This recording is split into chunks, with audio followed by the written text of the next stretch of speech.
Hello, I'm Marina Kim and you're watching the news from Kazakhstan. The main news discussed by the press on Wednesday was the renewed talks about the legitimization of Nursultan Nazarbayev's status of the national leader, which will effectively render his entire family immune from any prosecution.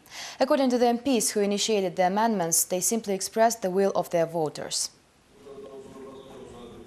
A press briefing during a parliamentary session is a rare event, but as much was expected from the MPs who proposed new amendments to the constitution that would recognize the first president of Kazakhstan as the leader of the nation.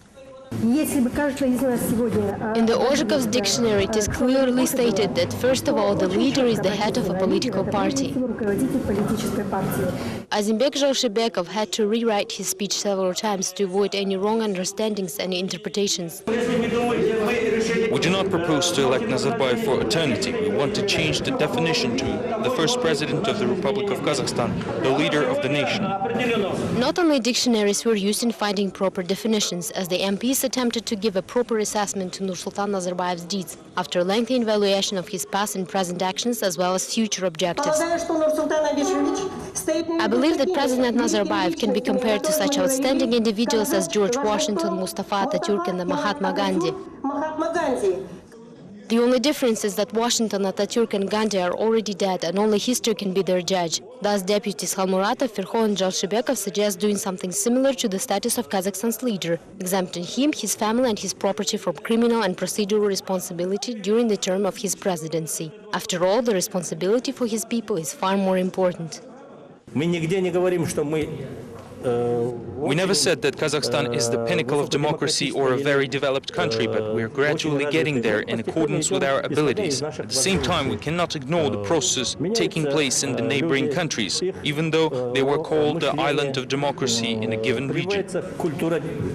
In the meantime, the democratic community of Kazakhstan had repeatedly called Nazarbayev's family to account for their actions, questioning the source of billions owned by the president's daughter Dinara and her husband Timur Kulibayev. Fiscal authorities still ignore the question of how the top manager of the national company Kazmunaygas and state fund Samruk Kazana was able to build such a fortune. Courts refused to consider documents made public by Mukhtar Ablazov accusing the president's son-in-law of corruption. The initiative of the ruling party could ultimately grant Nazarbayev's family the status of a permanent immunity. The authors of the law amendments reject all claims that the changes are influenced by the situation in Kyrgyzstan, although it is hard to ignore the fact that this discussion is taking place right at the moment of prosecution of President Bakiyev and his family.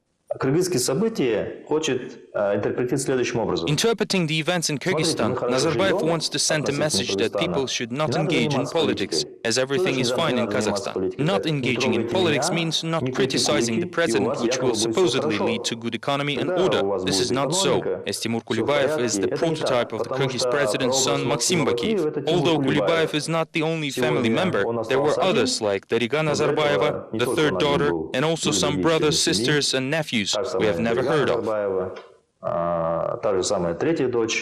The proposal of the Nuratan members will be reviewed before June 25th, while the right to introduce such amendments was approved unanimously by the parliamentarians. Similar initiatives have been already discussed in the parliament before. The idea was first expressed last September when the first deputy chairman of the ruling party, Nuratan, Darkhan Kalitayev, proposed to discuss the possibility of adopting a law on the leader of the nation, which should have covered all details regarding the status of the head of state.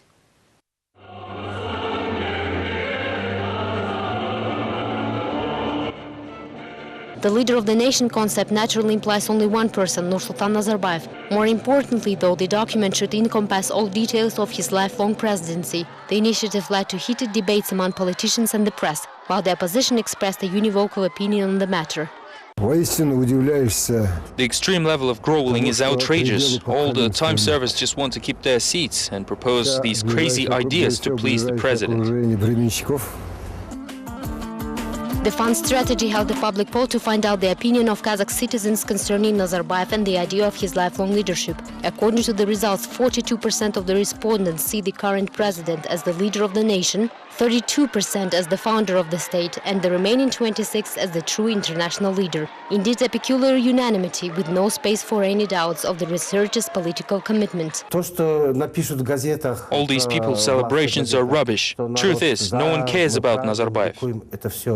Recently, Kazakh MPs decided to once again prepare several bills on the regulation of the precise role of the country's first president. Deputies suggest, quote, to consolidate the status of the first president as the leader of the nation at the level of the constitutional law. Apparently, this is done to the Nazarbayev Special Historical Mission. This is done by the people who once again decided to bow and scrape before the president. If they will manage to pass the bill, the entire constitution will have to be changed, which means Kazakhstan will be embarrassed before the world. The president, however, will feel the worst and most disgraced, as the rest of the authorities will just sit it out hiding.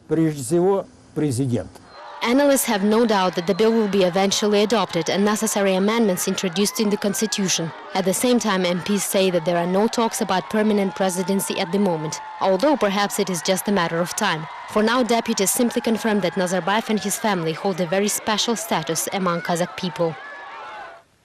According to Russian politicians, Nazarbayev will leave eventually, but he does not want to give up his power.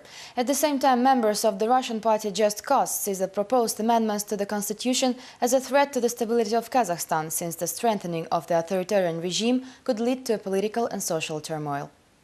Authoritarian regimes that ensure independence in this way are starting to experience big problems because such centralized authority cannot be passed to anyone. Thus, any change of the authoritarian ruler is doomed to cause turbulence. Russia chose a different path. While Medvedev seems to be a new president, Putin is still regarded as being in chief.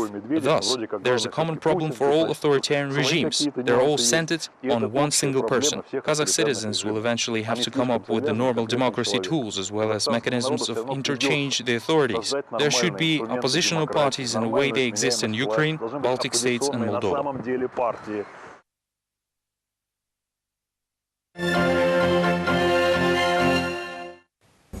The leader of the unregistered party Alga, Vladimir Kozlov, was arrested right in front of the administrative court, where he came to support his friend and colleague.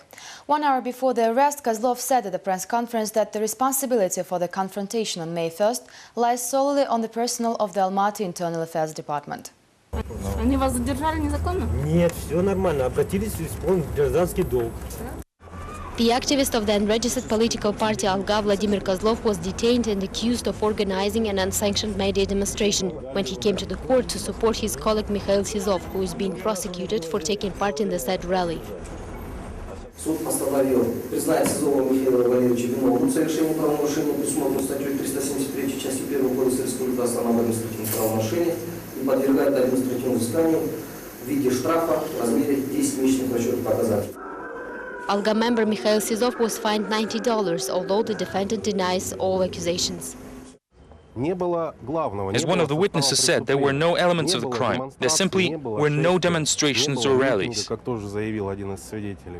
An hour earlier, Vladimir Kozlov and the leader of the Communist Party of Kazakhstan, Aziz Allamzharov, accused Colonel Turizbekov, the head of the Public Security Agency of the Almaty Internal Affairs Department, of causing the May Day confrontation, as the police cordons were hindering the movement near the office of the unregistered party Alga. Moreover, Kozlov claims that he was not participating in the demonstrations at all, and all accusations concerning his involvement in the organization of the action are groundless. Interestingly, on May 5th, Kozlov was planning to participate in the seminar in Poland dedicated to fair justice. If I will be arrested today or tomorrow, I might miss the seminar, but I think that my absence there will speak louder than words. In any case, Vladimir Kozlov doubts that he will be able to participate in the Polish seminar, as he will be likely detained to 15 days of jail.